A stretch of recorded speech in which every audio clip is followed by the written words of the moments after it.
Magandang umaga sa lahat. Ngayong umaga ay babasahin natin ang ika-5 kabanata ng unang Timoteo at ang magbabahagi ng salita ay si Pastor Jason. Tayo ay nagpapasalamat na tayo ay makakabasa muli ng panibagong kabanata. Nais kong bigyan ng pamagat ang kabanatang ito na isang malaking pamilya sa puno ng buhay.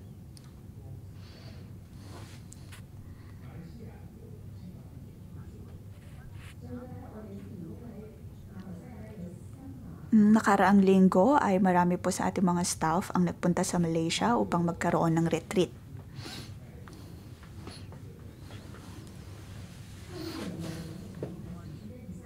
At doon ay amin din pong binasa ang mga kabanata sa unang Timoteo. At ang pamagat ay puno ng buhay. Ang unang kabanata ay tungkol sa kung paano haharapin ang mga mali at di makatotohanang pagtuturo.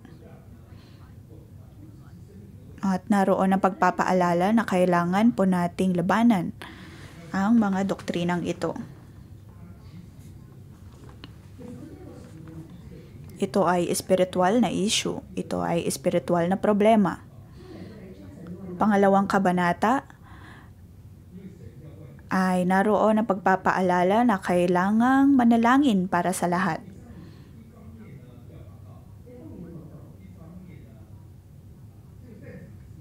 Naroon ang pananalangin upang higit na lumaganap ang puno ng buhay.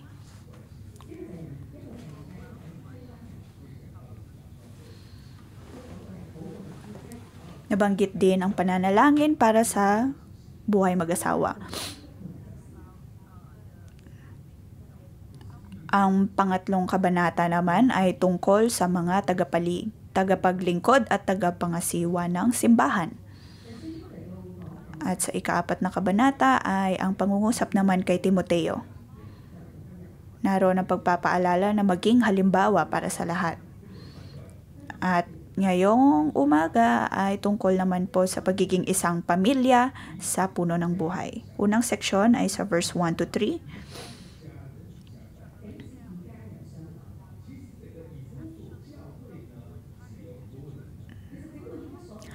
Ang iglesia sa Efeso ay mayroong madaming problema. Lalong-lalo na pagdating sa mga di totoong pagtuturo at di totoong tagapagturo.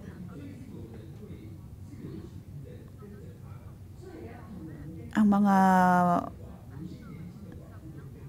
heretikong ito ay mayroon ding impluensya. Madalas ay sinusundan sila ng maraming tao at ng mga byuda. May mga taong naniniwala sa kanila at mayroon ding mga taong hindi naniniwala. Ang mga di makatotohanang doktrinang ito ay mayroong mga issue. May mga taong sumusuporta sa kanila, ngunit mayroon ding mga taong hindi naniniwala sa kanilang mga pagtuturo. Dahil dito ay mayroong mga kritisismo at gusot. Kung kaya naman sa unang seksyon ng kabanatang ito, naroon ang pagpapaalala na kailangang ituring ang bawat isa bilang pamilya.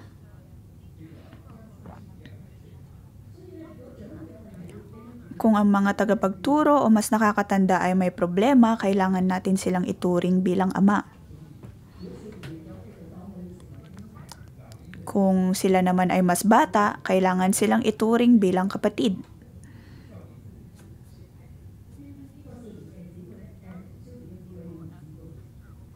Ituring ang bawat isa bilang iyong kapatid. Sorry.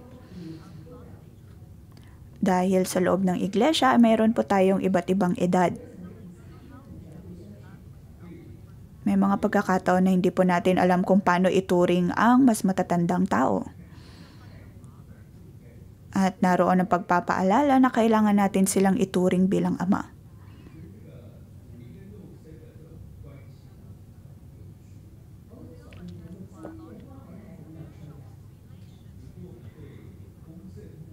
Ang ating biological at spiritual na relasyon sa iba ay napaka-importante.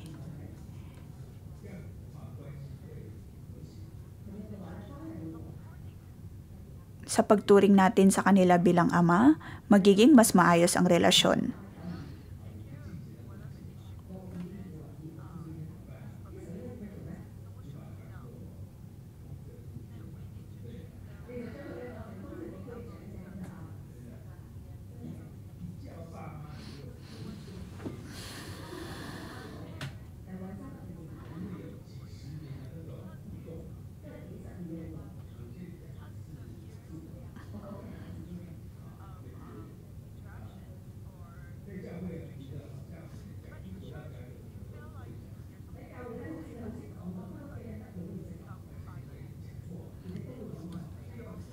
Maaring sa loob ng iglesia ay mas madali pa ang magturing ng iba bilang ama. At pagdating naman sa bahay ay ang totoo nating ama ay nahihirapan tayong tawagin silang bilang ama, ngunit naroon pagpapaalala na ituring ang mga mas nakakatanda bilang ama.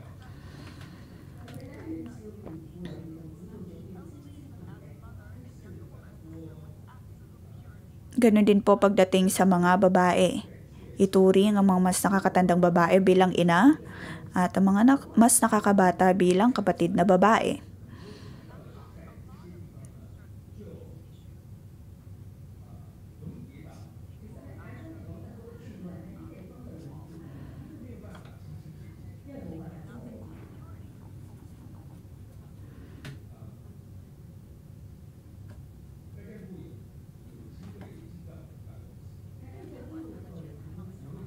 Sa verse 2,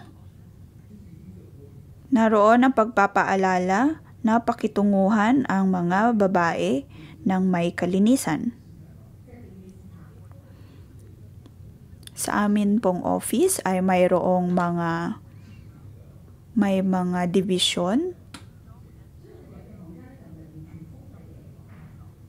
May mga division at may mga kwarto din na hindi dapat basta-bastang isara upang maiwasan ang tukso.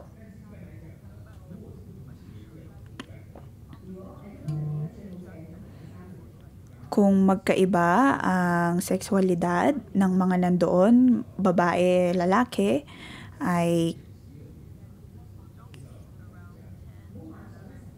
kailangang mayroong limitasyon.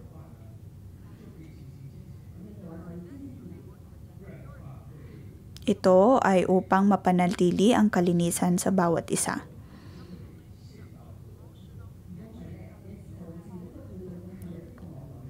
Ito ay para maiwasan ang emotional na koneksyon na maaaring magdulot ng pagtukso.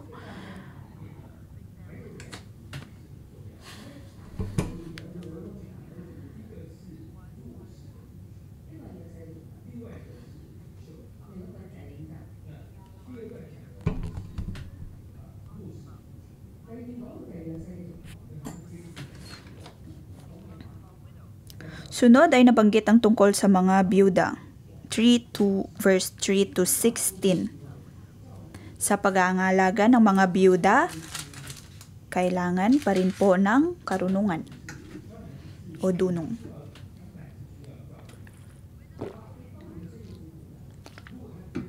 Ang mga biyuda ay kailangang suportahan dahil sila ay may mga pangangailangan.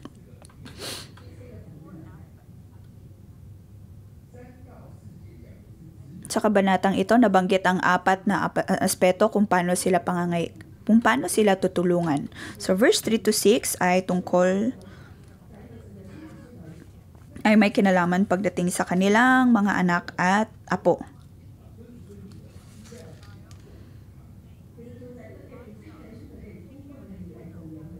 Kung isang biyuda ay may mga anak o apo,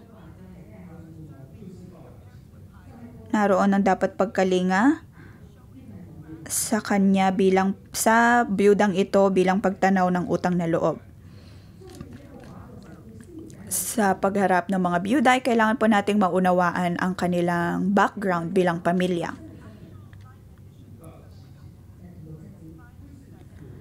Sa verse 5 to 7 naman, nabanggit ang tunay na biyuda ay ang nag-iisa na sa buhay at tanging sa Diyos lamang umaasa, kaya sa Diyos lamang umaasa. Ito ang tunay na biyuda ayon sa kabanatang ito.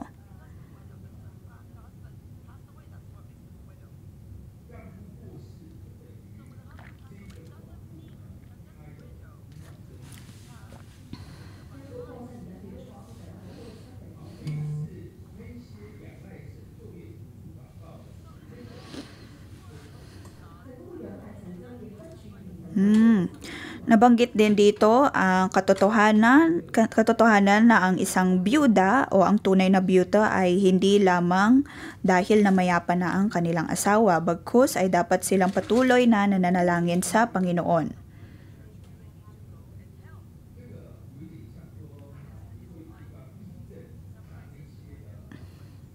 Sa verse 6, nabanggit doon ang biyudang nabubuhay sa kalayawan ay maituturing ng patay. Sila'y nabubuhay na hindi tunay na biyuda.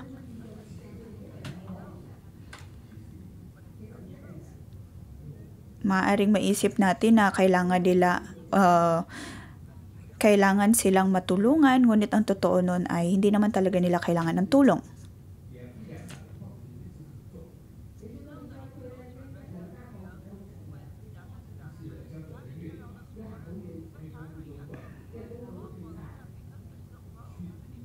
Maihahalin tulad po natin ito sa mga rescue operations pagdating sa mga nabaha. May mga pagkakataon na nais po nating tulungan ang mga taong nasalanta, ngunit makikita natin silang nagiinom at ginagamit pa ang mga malilinis na tubig upang linisan ang kanilang kamay o kaya maghugas ng kanilang mga paa. Gayong ang mga tubig na ito ay dapat sanang nilang gamitin upang inumin.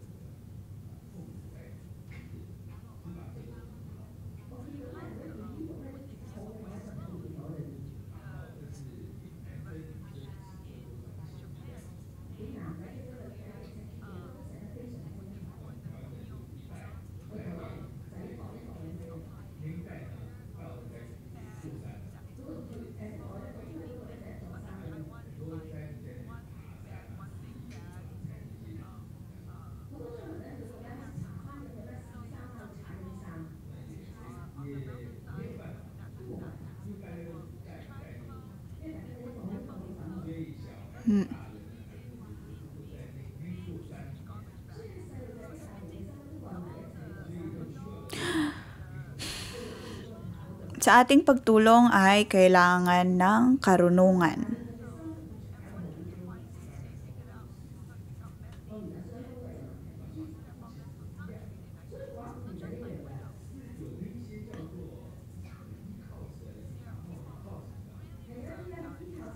Pagdating sa mga biyuda ay mayroong mga biyuda na talagang umaasa lamang sa Panginoon.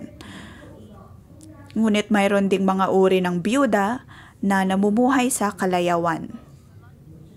Kung kaya magkaiba ang sitwasyon na ito, magkaiba ang uri ng mga biyuda na ito.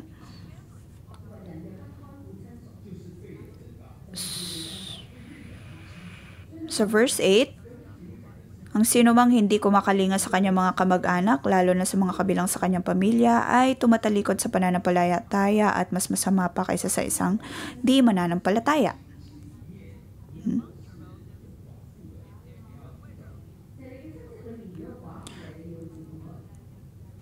Kung sa iyong pamilya ay mayroong biyuda, bilang isang kamag-anak ay dapat mo silang alagaan. Sunod, sa verse 9 to 15, nabanggit dito kung aling biyuda ang dapat na isama sa listahan ng mga dapat tulungan.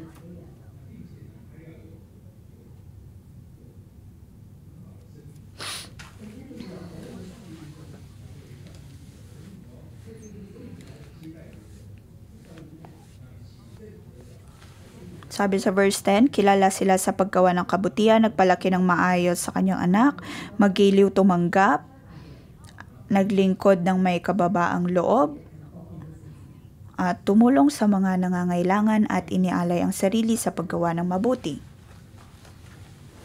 Ito ay para sa mga biyudang di bababa sa 60 taon.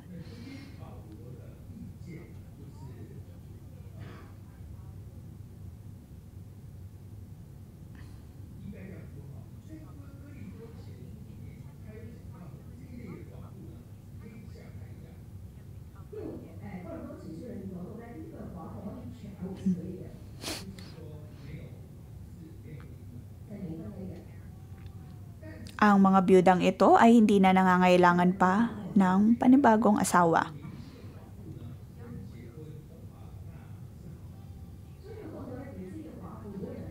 Di tulad ng mga mas batang biyuda na maaari pa silang mag-asawang muli. Dahil kung ang mga mas batang biyuda ay hindi mag-aasawang muli, maaaring naroon pa rin ang posibilidad na sila ay matukso.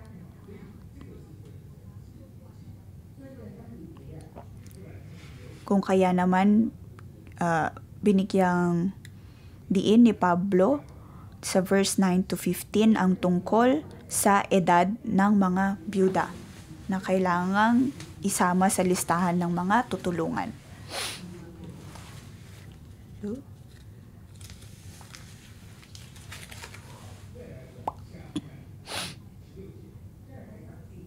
Sunod sa verse 16.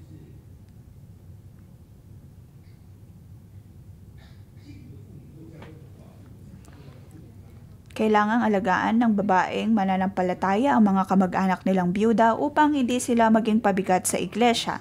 Sa gayon, ang alagaan ng iglesia ay yun lamang mga byudang walang ibang inaasahan.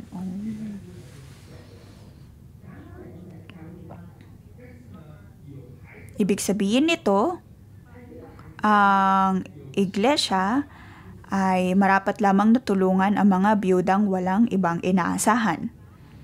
Ngunit kung ang isang byuda ay mayroon namang kamag-anak, ang mga kamag-anak na ito ang siyang dapat na mangalaga sa byudang nabanggit.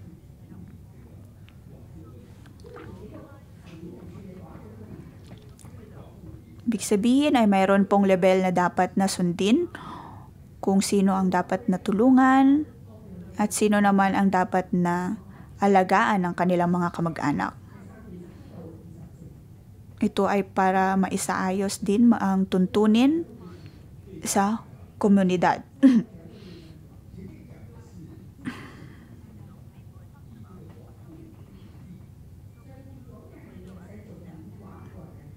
Sa verse 9 to 16 ay pinag-usapan ng tungkol sa mga nangangailangan sa isang komunidad at ginamit ang mga byuda bilang halimbawa.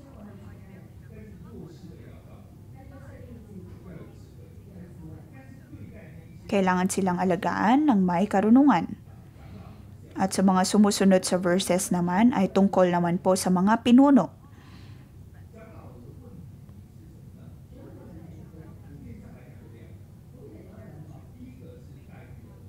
Ito ay mga pinunong mas nakakatanda. Nabanggit dito kung paano sila tutulungan muli.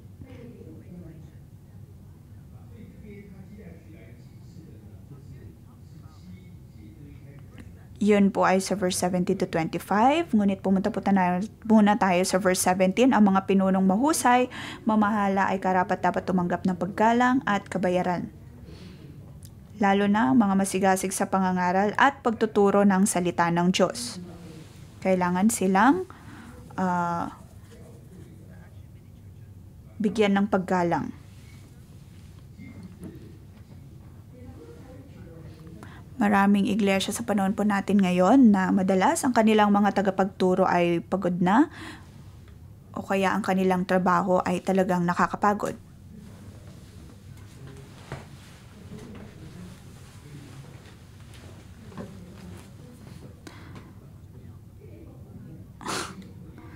Pagdating sa Taiwan, Japan, Philippines, madalas ang kanilang mga tagapaglingkod ay o ang uri ng kanilang pagtatrabaho ay napakahirap. Kung kaya naman narito ang pagpapaalala na dapat po silang bigyan ng paggalang.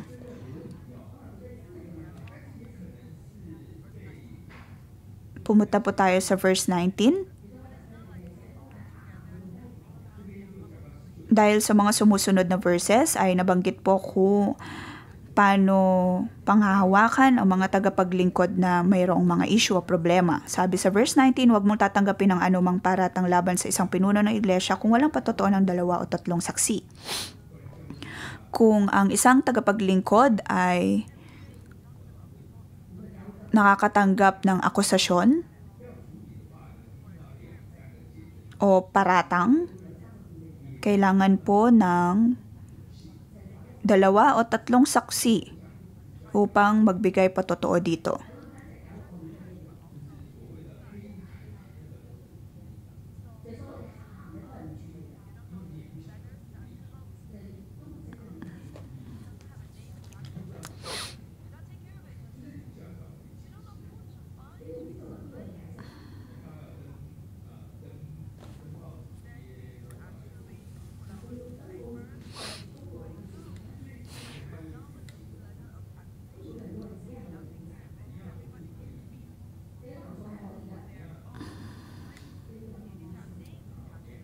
Pagdating sa mga paratang ay marapat lamang na kaharapin ito ng buong tapang.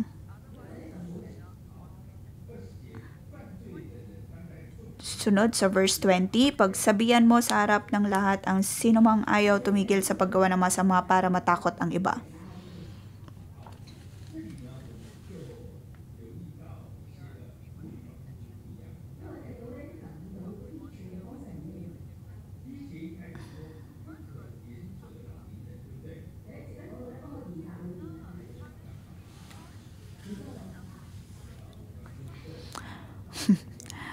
Kung matatandaan po natin ang unang verse ay tungkol po sa pagbibigay galang sa mga nakakatanda at ang pagturing sa kanila bilang ama.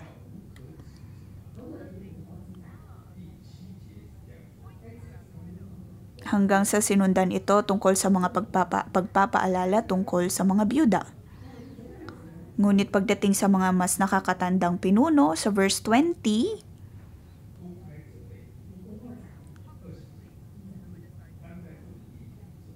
kailangan po silang pagsabihan sa harap ng lahat at gawin ito sa publiko upang matakot ang iba.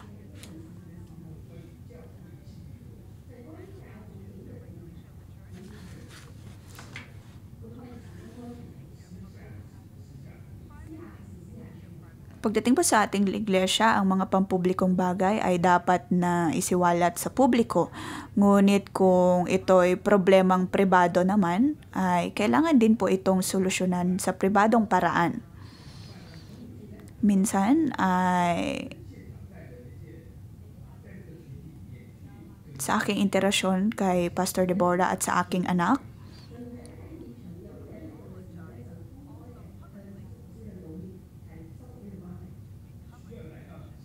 dahil nagkaroon ako ng problema sa kanila, ay naroon ng pagtatanong kung kailangan ko bang gawin ito sa publikong paraan o sa pribadong paraan.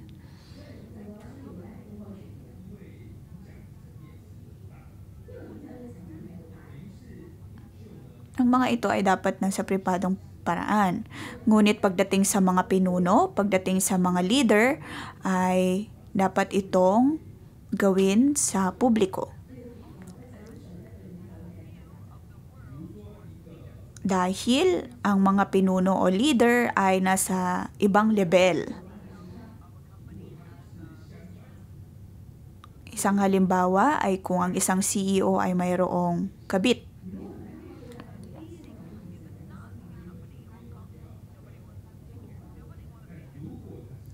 Kung ito'y hindi kilalang kumpanya, maaaring walang pakialam ang iba. Ngunit kung ang kumpanyang ito ay kilala, at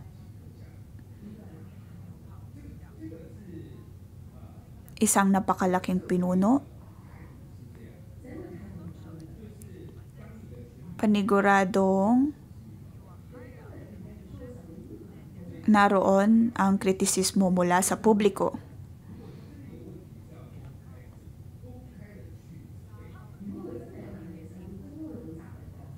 Ganun din pagdating sa mga mas matatandang pinuno. So kung sila'y nagkamali, ay dapat po silang maitama sa pampublikong paraan.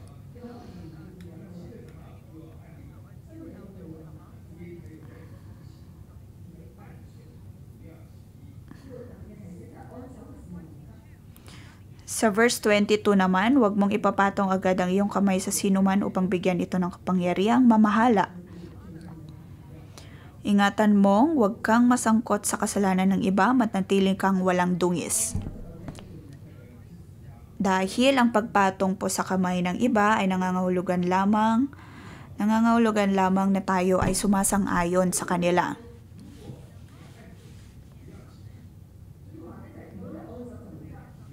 Huwag po tayong nagmamadali na magpatong ng kamay pagdating sa mga taong may problema o kaya taong nagkasala.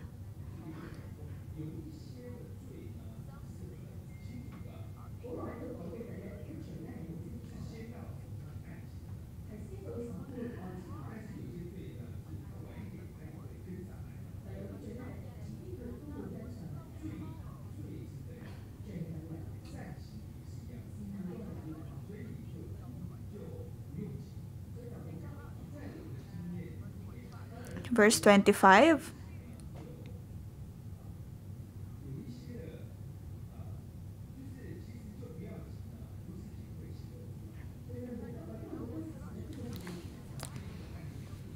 Sa verse 24 at 25, nabanggit po doon na may mga taong lantad ang kasalanan bago pa humarap sa hukuman at mayroon din mabubuting gawa na madaling mapansin. Kung kaya naman, hindi po dapat tayo magmamadali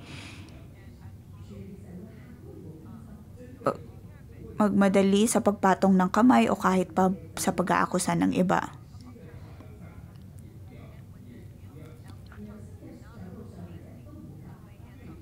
Kailangan po nating maging maingat.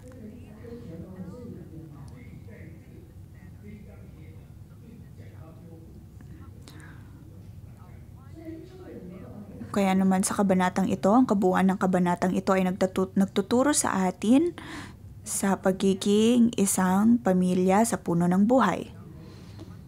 Tayo ay isang malaking pamilya, ngunit sa ating pakikitungo sa iba't ibang mga grupo sa loob ng pamilyang ito ay kailangan po natin magkaroon ng dunong.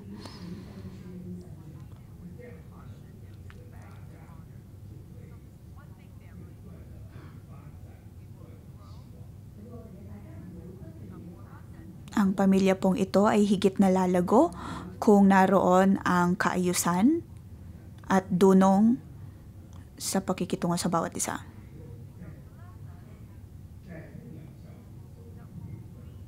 Naway pagpalain po tayo ng Diyos na sa ating pagpapastol sa ating mga cell member ay naroon din ang paglago. Purihin po natin ang Diyos. Cute.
Panginoon, pinapasalamatan ka namin.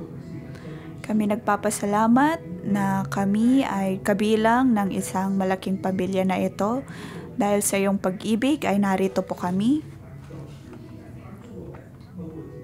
Maraming salamat dahil kami ay nasa komunidad na ito at sa pamamagitan ng iyong salita ay naunawaan po namin kung paano dapat ang pamilyang ito. Maraming salamat, Panginoon, na kami ay nakakatindig sa lugar na ito. Mga kapatid,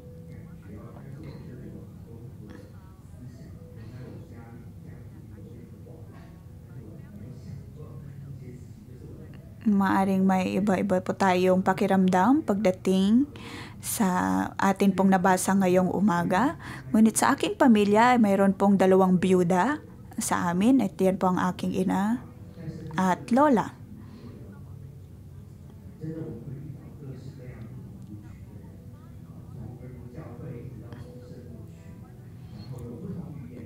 Tayo po'y manalangin para sa bawat isa. Maaring nakikitungo po tayo sa iba't ibang mga uri ng tao. May iba't ibang pangangailangan, may iba't ibang political stand, may iba't ibang lahi, iba't ibang kultura.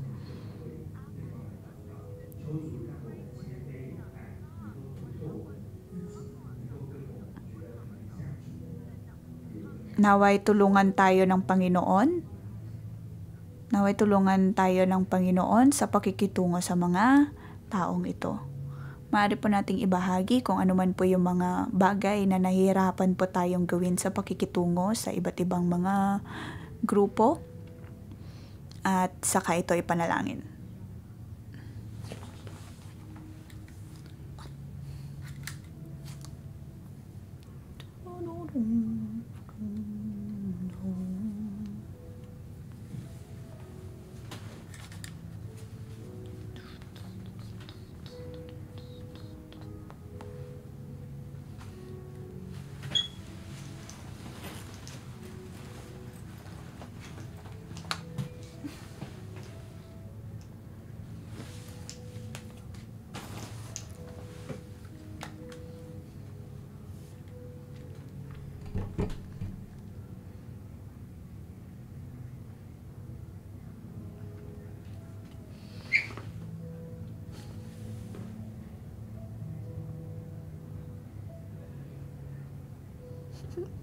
Cute.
Panginoon, kami ay dumudulog sa iyo at lais po naming idulog sa iyo ang aming mga perspektibo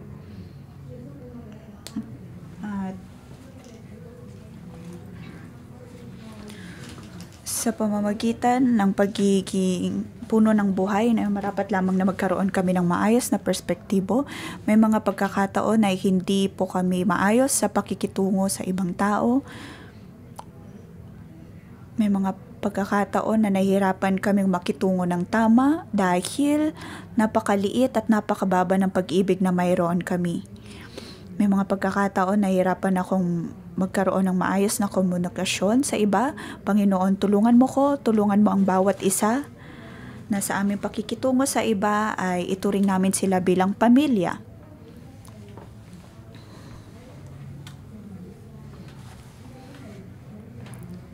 May mga pagkakataon na para lamang kami nagbibitbit ng basura, ngunit sa tulong mo, Panginoon, naway punan mo kami ng iyong pag-ibig at nang kami makapatungo din sa iba ng may pag-ibig. Panginoon, nais kong dumulog sa iyo at nais po namin idulog sa iyo ang mga relasyon na mayroon kami sa buhay.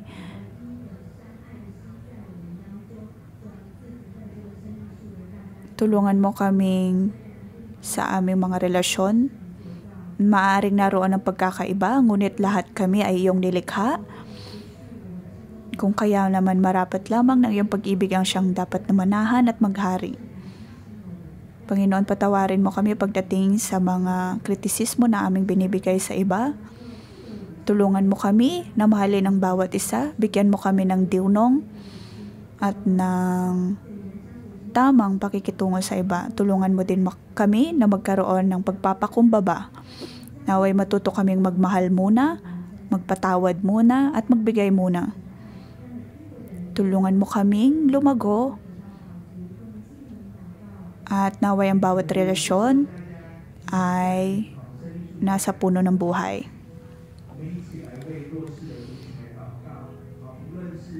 Tayo po ay tumindig at ipanalangin po natin ang mga taong nangangailangan.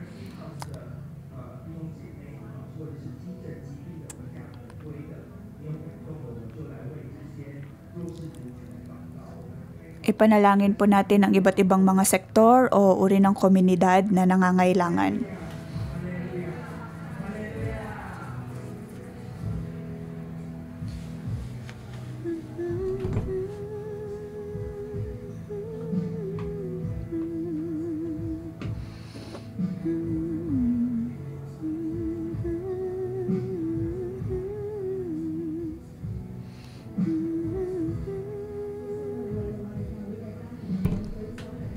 Panginoon, amin pong pinapanalangin ang mga pamilya na nagkakaroon ng problema sa kanilang pinansyal.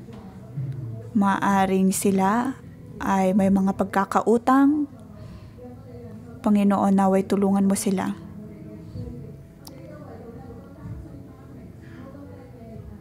Amin din pong ipinapalangin ang mga single na mga magulang, mga byuda. Panginoon, naway tulungan mo ang mga pamilyang ito. Tulungan mo din kami na patuloy silang ipanalangin. Naway magkaroon ng puso na tulungan ang mga taong ito.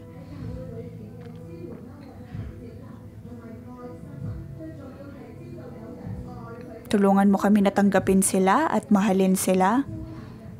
At naway maunawaan nila na may mga taong mayroong pakialam at nagmamahal sa kanila. Panginoon, amin pong pinapanalangin ang mga taong hindi stable pagdating sa kanilang emosyon. Ang mga taong ito ay nais po nilang dumulog at magkaroon ng kagalingan, ngunit maaring hindi po nila mahanap ang kanilang kagalingan. Amin din pong pinalangin ang mga byuda at mga naulila na. May mga pagkakataon na hindi namin alam kung paano sila tulungan. Ngunit sa tulong mo, Panginoon, ay maaari po namin silang mahalin. Kung kaya naman amin pong idinudulog ang buhay ng mga ito sa iyo. Pagdating man sa charity o sa pagbibigay ng tulong, naway bigyan mo kami ng sapat na karunungan, Panginoon, upang maibigay ang karampatang tulong na kailangan nila. Naway matanggap nila ang kagalingan. Naway bigyan mo po sila ng pag-asa. Panginoon, amin pong pinapanalangin ng 611 na sa iyong pagtulong sa simbahang ito ay amin din pong maalala ang mga taong nangangailangan sa loob ng iglesyang ito.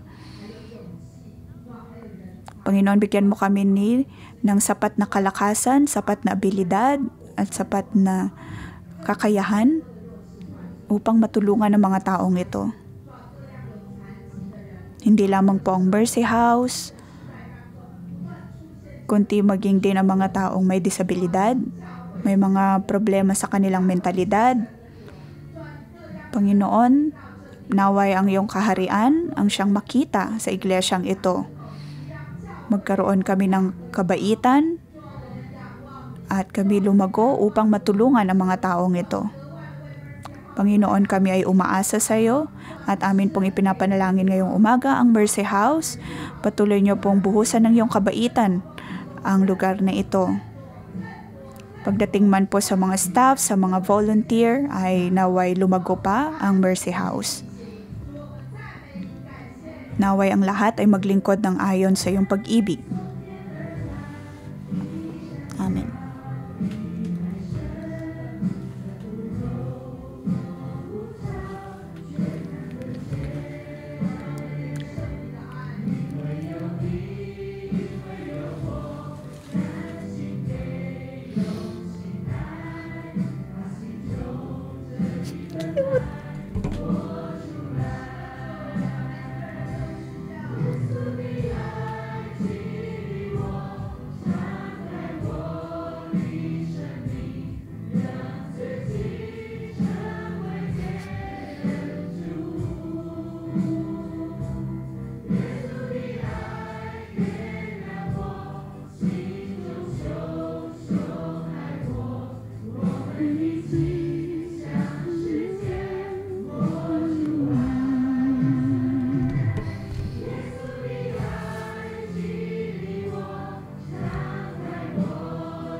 Panginoon, pinupurihan ka namin at pinapasalamatan. Ikaw ay puno ng pag-ibig. Ikaw ay nagbibigay ng sapat na habag at biyaya sa amin at sa aming pamilya. At amin pong ipinapanalangin ang bawat mga komunidad na nangangailangan ay matanggap ang iyong pag-ibig. Naway ang lahat ay lumago ng ayon sa kalakasan na nagmumula sa iyo at matanggap ang bawat nilang pangangailangan at ang lahat ay magkaroon ng connection sa iyo. Panginoon, pinupuri ka namin at pinapasalamatan dahil alam po namin, Panginoon, na ang pagtuturo ni Pablo para kay Timoteo sa kung paano panghawakan ang simbahan at maging ang mga komunidad at iba't ibang grupo sa loob ng simbahang ito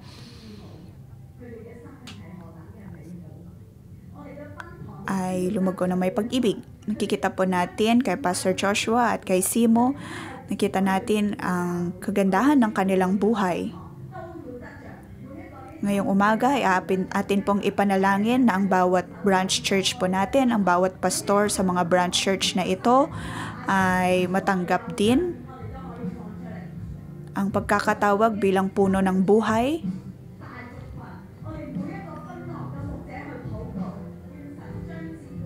Atin po silang ipanalangin na naway bigyan sila ng Panginoon ng karunungan at ng bawat karakter na puno ng buhay.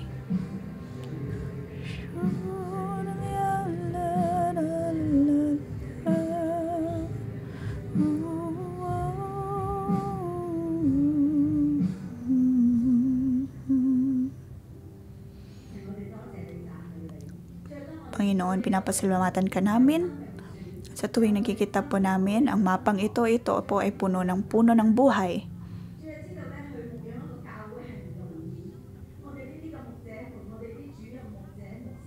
Alam po namin, Panginoon, ang pagiging lingkod mo ay hindi ganon kadali. Bilang pastor, bilang simo ay hindi po ganon kadali. Ngunit Panginoon, naway bigyan mong bawat isa ng dunong na sa kanilang pagpapastor ay matanggap nilang pag-asa na mula sa iyo. At matuto din po nilang tignan ang mga taong nangangailangan. At malaman din po nila kung paano pakikitunguhan ang bawat henerasyon. Panginoon, bigyan mo sila ng karunungan na kung ano man po ang mayroon ng Mother Church ay siya din pong matanggap nila bilang branch church. At ang bawat branch church ay makatanggap ng kalakasan, matanggap ang pag-ibig, at matanggap din ang respeto na mula sa kanilang kongregasyon. Panginoon, tulungan mo ang bawat pastor na ito at naway magkaroon sila ng maayos na relasyon sa kanilang kongregasyon. Panginoon, amin din pong ipinamalangin ang mga single na mga pastor na tulad ni Timoteo. Ay naroon si Pablo na nagpapalakas sa kanya. Kung kaya naman amin pong ipinapanalangin ang mga single na pastor naway ayusin mo ang kanilang mga kalusugan, ang kanilang pagtulog, bigyan mo sila ng habag at biyaya, tulungan mo sila, O Diyos. Dahil anuman ang kanilang kinakaharap ay hindi madali.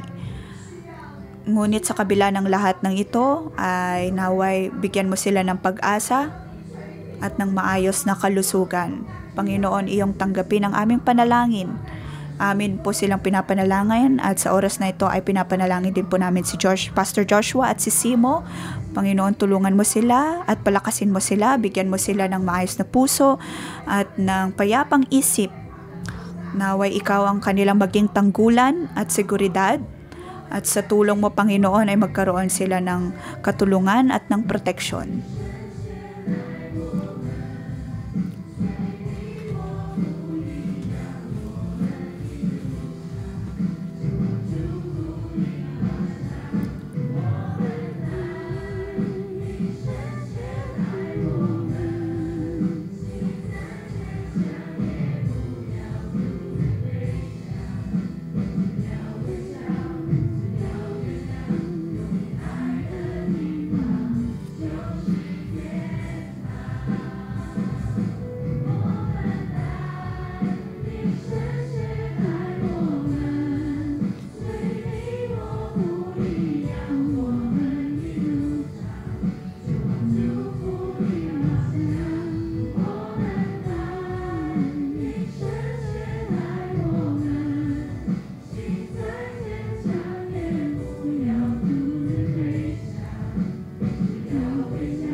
Hallelujah!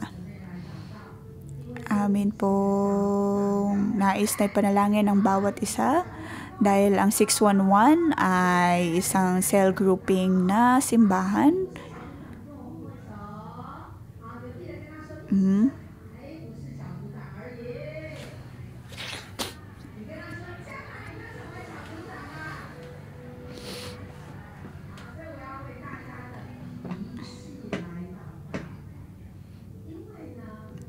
Nais ko pong ipanalangin ang temper ng bawat isa. May mga pagkakataon na maaring kinakausap po natin ang mga ating cell member ng mahinahon, ngunit pagdating sa ating cell member ay naroon ang kanilang galit. May mga pagkakataon na nakakaramdam sila ng takot sa pakipag-usap sa atin.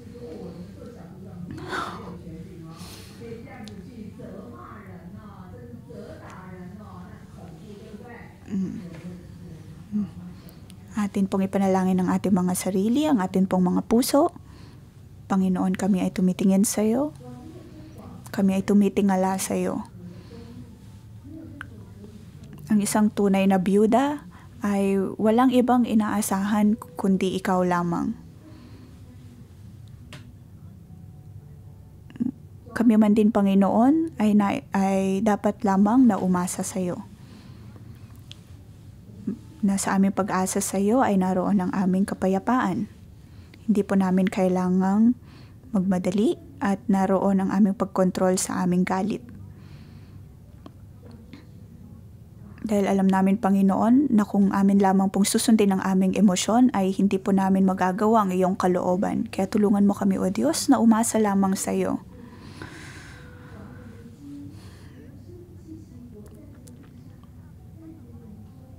Naway matanggap ng bawat isa ang paghinga ng mula sa puno ng buhay. Naway ang lahat ay magkaroon ng maayos na puso. Ang bawat basura sa aming puso ay maging katulungan sa aming paglago bilang puno ng buhay.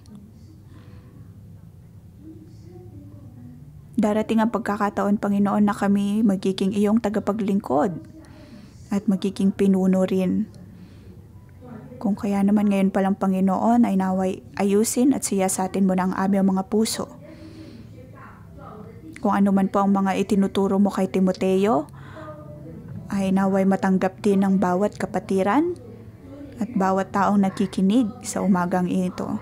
Naway matanggap namin ang iyong kabutihan at ang bawat benepisyo ng paglilingkod sa iyo. Sa pangalan ni Jesus, Amen. Dito po nagtatapos ang ating pang-umagang debosyon. Magandang umaga.